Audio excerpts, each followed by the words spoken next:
Today I've brought you somewhere that I believe is one of the most heroic places, because years ago this tiny village made a decision that saved thousands of lives at the expense of its own. I've come to Eyam, home of the original lockdown. So let's go and explore this amazing place. I've been lying here for too long. I don't know what else to do. I wanna get away from every little thing just to try to make it through.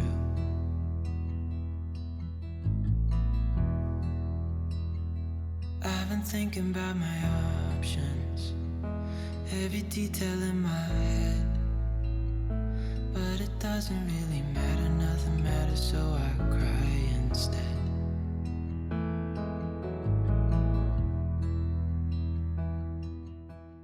Right, so I have just got parked up. I'm in a free car park, believe it or not. My gosh, that's a rarity these days. It's quite funny because the free car park is situated bang next door to a paying display. So I think we know which one's going to be the slightly busier of the two, don't we?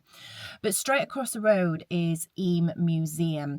Now, I haven't been in before, but from what I've read, it's quite a, how do I put this?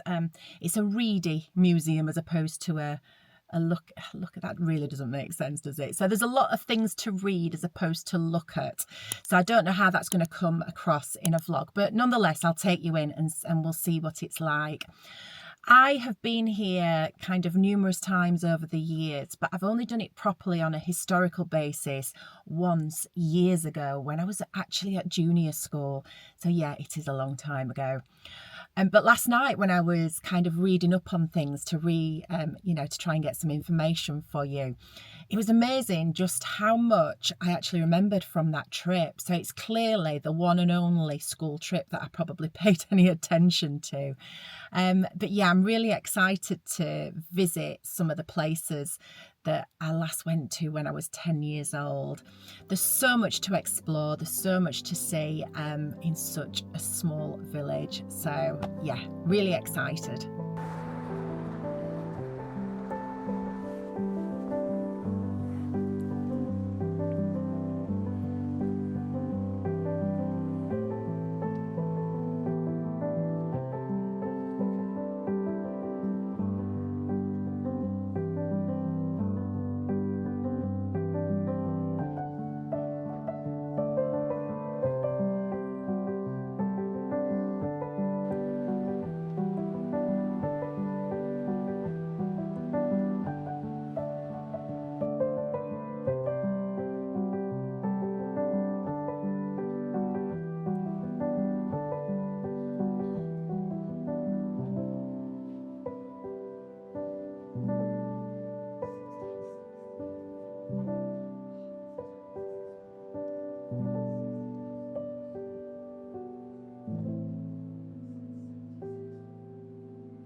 By heck, it was busy in there. I was quite surprised actually. There didn't seem to be too many people mulling around, and then as soon as I got inside, yeah, there was loads of people.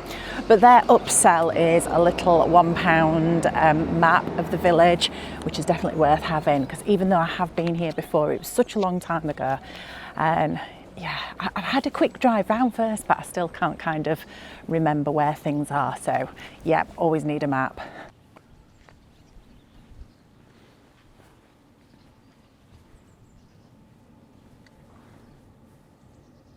God, they've gone to some effort with those flowers, haven't they? Yep, I would kill them after a couple of days. Forget to water them, general thing that I usually do.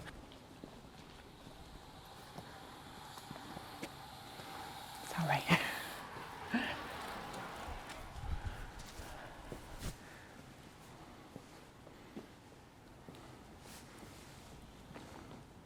It is very much an idyllic village. There's no two ways about it. Some of these cottages are just absolutely stunning. Ah, now this looks familiar down here.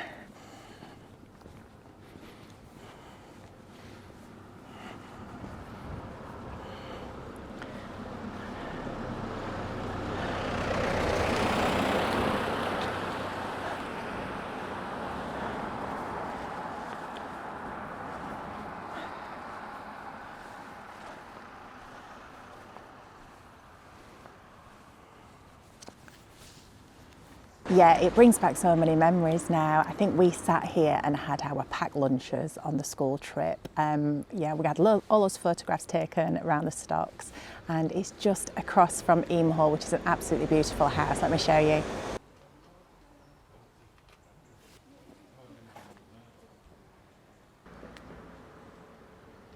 So Eyam Hall is a Jacobean house which was not around actually during the plague. It was built in 1672, so a few years after the Black Death had dispersed. But it was actually a wedding gift for, I've forgotten the name, Joseph and Elizabeth Wright, I believe, and it is actually still owned by the same family, which is fabulous. It does open to the public, but it's got quite strange opening dates. But they've developed the courtyard round the back, so we'll go in there and have a look in a little while. I have to say, I'm chuffed to bits I bought this map. It actually it's really helpful. It gives you a walking guide, distances and everything as to, yeah, the layout where everything is. I love that everything is so geared up for tourists. There's little nuggets of information everywhere. They've got plaques up everywhere, not all relating to the plague, just about the village in general. So yeah, it's really, really interesting. There's one here. What's this about? So this is dated quite a bit later than the plague, and it was the boot and shoemaker's strike. Right, I do feel like I know where I'm going now. I have studied my map and we're going in this direction, which brings us to the plague cottages, and that's where it all began. Easy rider on the highway,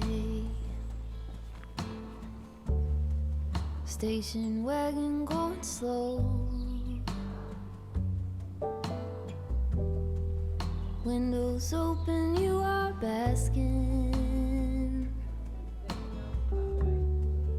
in the bluegrass radio. It is easy now to see you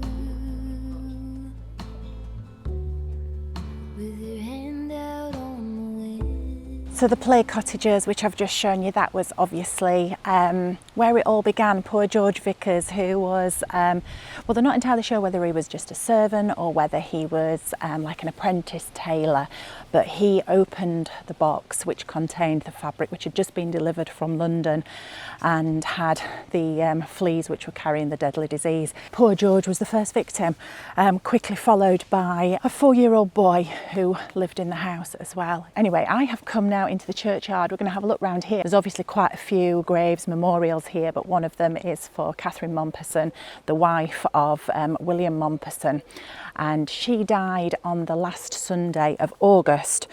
Not the August just gone, by the way, the one in 1666, but on the last Sunday of every August they put flowers on her grave. I'm sure they're still there. Let's have a look. And there are the flowers. The flowers are placed every year. Just behind me is another memorial as well. This one is for Reverend Thomas Stanley, and he was kind of the right-hand man to William Mompesson. I suppose they were lucky to have nice burials. So many of the victims, their graves were just marked with like a little pebble with a cross marked in it. There were a couple of examples in the museum. Obviously, they don't last, so they've been dug up in people's gardens, and yeah, so nobody knows where the final resting place is of some of the victims, which is really quite sad. Shall we go and have a look in the church? The plague story is apparently told in one of the stained glass windows.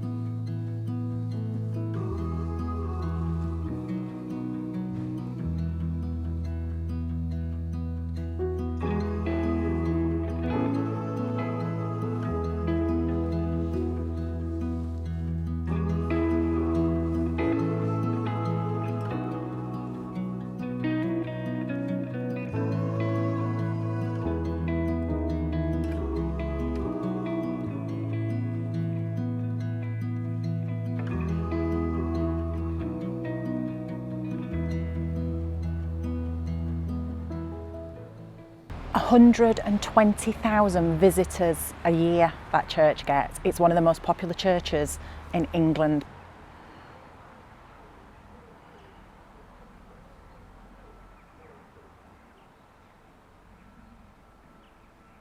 Right, so I'm referring to the map, and next on the agenda is the Lydgate graves, and they're just down here.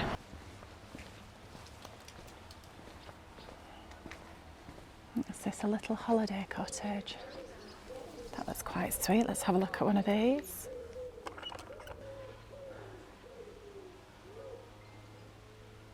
Nice little holiday cottage. I liked the door decoration with the pheasant feathers. It was quite different, wasn't it?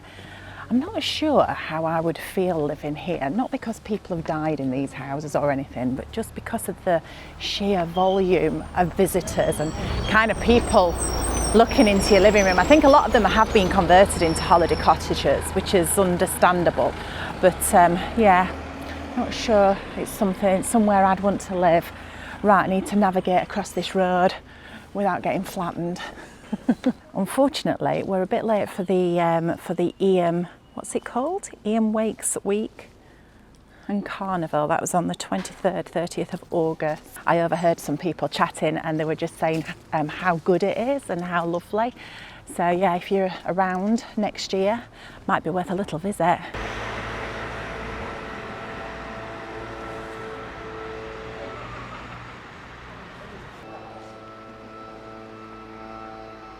Sleep forever.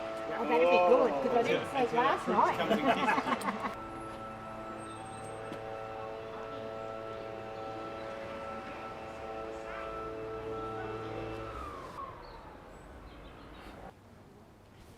What a delightful looking pub. The Miners' Arms.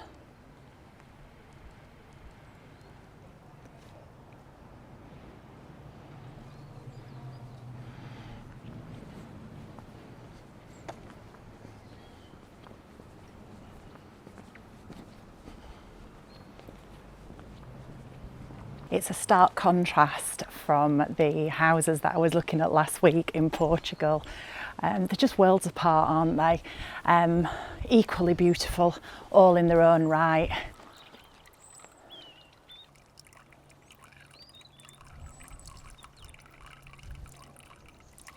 Few houses flying their colours there, flying the flags. I love seeing all the flags out. I know it's quite controversial at the minute. In fact, there's another one just there as well. They're going for it in Eyam. Yeah, it's causing quite a bit of controversy, isn't it? Which I think is completely wrong. I think we should be proud to fly our flag. It's something that I've always been an advocate of. I know some people are using it with negative connotations currently with the climate and everything, but what do you guys think? Do you know, why not? Why should we not fly the flag of our country? I think it's a great thing. I've got to find these Lydgate graves. I have no idea where they are at all.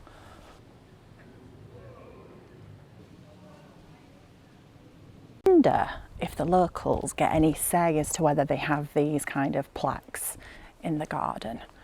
Is it like a prerequisite if you buy a house here? You have to display the history of what happened in your house. I don't know why they wouldn't want to, but I suppose some people want a little bit of privacy, and they're definitely not going to get that here, are they? Still can't find these flipping Lydgate graves. So this is the back of the pub that I showed you earlier, the Miners' Croft. So they believed many people were buried in here. And now all that stands is a lowly apple tree. It looks a nice apple tree. There's some lovely red ones on there. So I've given the Lydgate graves up as a bad job, can't find them. I'm hoping when I go back down there that there's just a car or something blocking my view. So I've come now and we're going to go and have a look for the Riley graves, and I'm hoping this is a bit of a clue as to where they are. Can't say I'm entirely confident, but we'll give it a go. The map's not very good. This is yeah, proving a little bit embarrassing. I have absolutely no clue where I'm going. Wouldn't you think that it'd be signposted? It says public footpath, but you'd expect it to say Riley Graves, wouldn't you? This way. with a big arrow for people like me who are not great with directions. And I know I'm going to get some comments now, people saying, but Rebecca, didn't you used to be a pilot? How can you not be good with directions? Sat nav, that's why. Right, it's definitely not up there, that is a private house.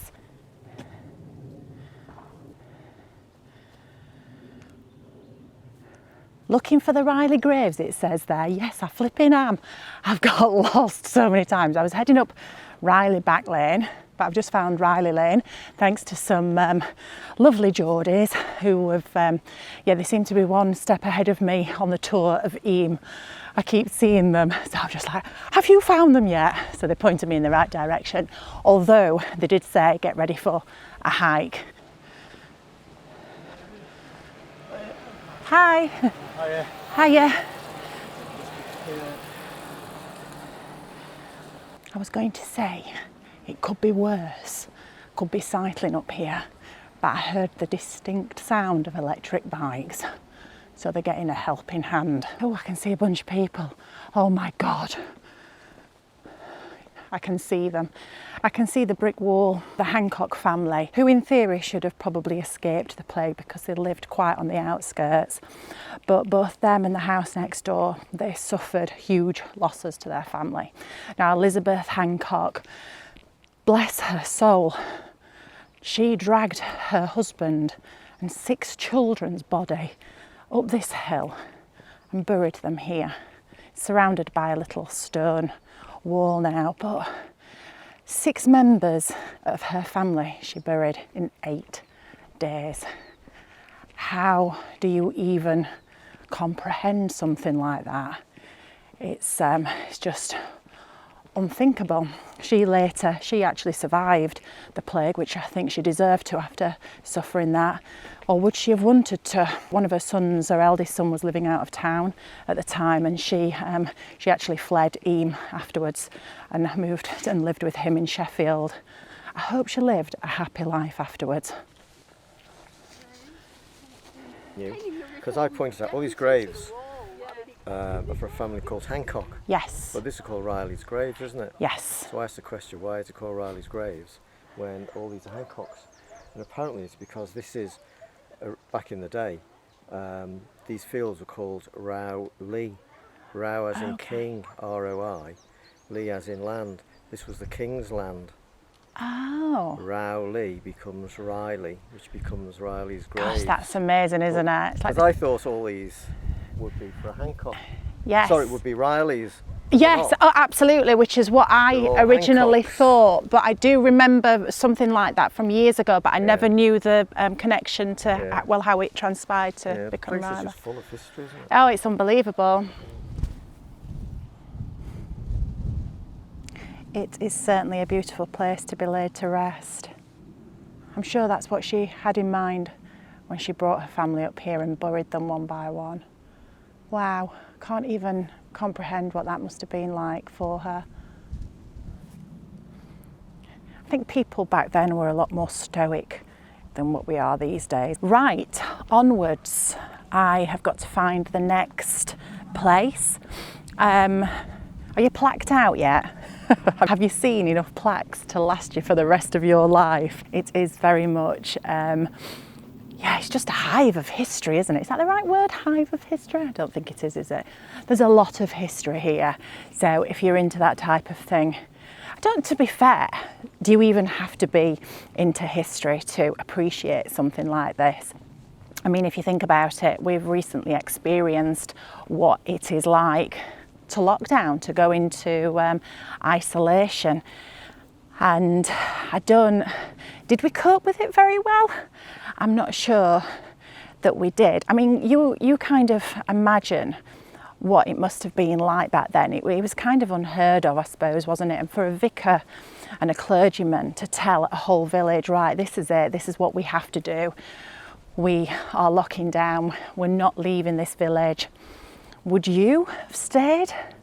It would appear that they stuck to it. They stuck to the rules because, you know, they saved thousands and thousands of lives by doing so. I mean, what a heroic little village, all those people. Because you know what? I don't think we did deal with it very well, did we? I mean, even the politicians who implemented it couldn't stay in, could they? So they didn't really set much of an example. So the next thing I want to find is Mompesson's well. You've heard me speak about William Mompesson, and this well is named after him. So Mompesson's well, along with the boundary stone, were used for places of trade. The well was filled with vinegar, and people would come from out of town and they would leave medicine, they would leave food, and the villagers would put the money in the well, in the vinegar, which would obviously try and wash off the plague. They believed it was airborne back in the day. So yeah, you can. That's why they used to walk around with posies to the nose. They used to have little posies of oh God, what do you call it? Potpourri. What your grandma used to put in a bowl on the coffee table. They'd walk around with posies of potpourri and herbs, and they would think that that would see off the germs. Sadly, that wasn't to be. I've just checked the map out, and it would appear that there's a road that runs near Mompesson's well. So I'm going to cheat, and I'm going to drive up there at some point, just to, not to save my legs, I'm not being lazy, just to try and save some time. What I'm going to do now is I'm going to head to the courtyard, which is obviously that little development part of Eyam Hall that is a couple of like shops and cafes and stuff. So we'll go and have a look around there, because I have to say I'm a little bit parched and I do need a comfort break. That's a polite way of putting it, isn't it? I need a comfort break. I need a tiddle. Can't believe I missed the signpost. What a muppet.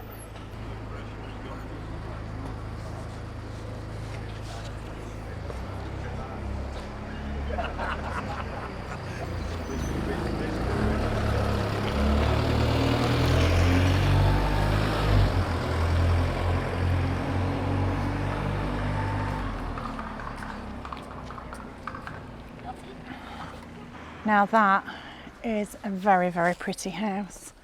Eamdale House. Wow, that's lovely. Looks like it's got a pretty smart garden as well. Oh, look in here.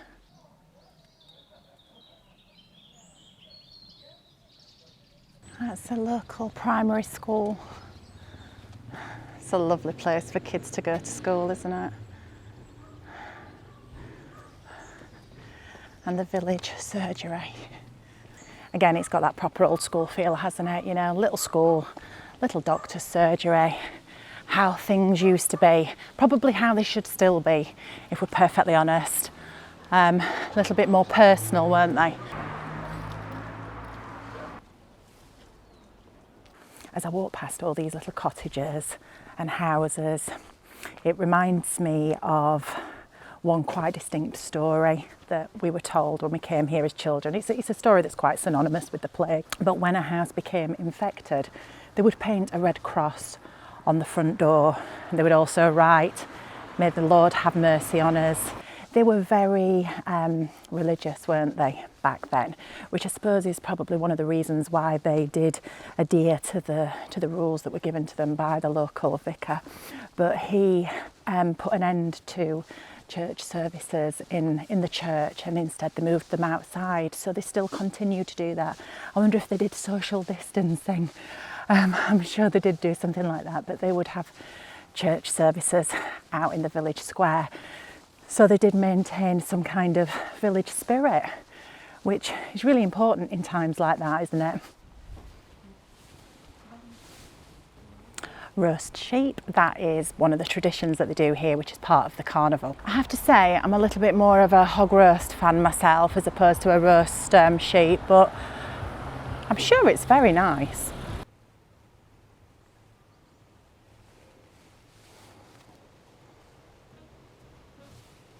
Right, let's head in here, see if we can get a bite to eat and have a toilet break. Oh, I can already see my favourite affogato.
surprise, surprise, I've gone for a chocolate brownie. It's all you tend to be able to get that's gluten-free. I felt for a minute, I felt like I was on holiday. The sun was shining, they've got deck chairs, and one of my favourite jazz artists that just came on. If you've not heard of Mario Biondi, you need to check him out. And this song, This Is What You Are, or This Is What We Are, one of those, but it's amazing.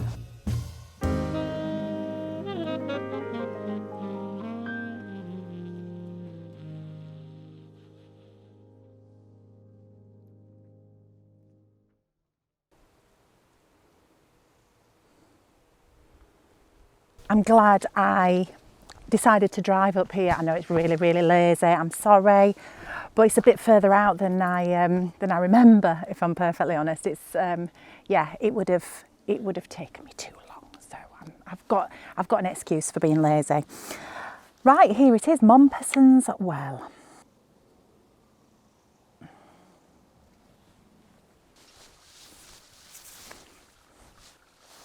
I wonder if this is a little stream that feeds it.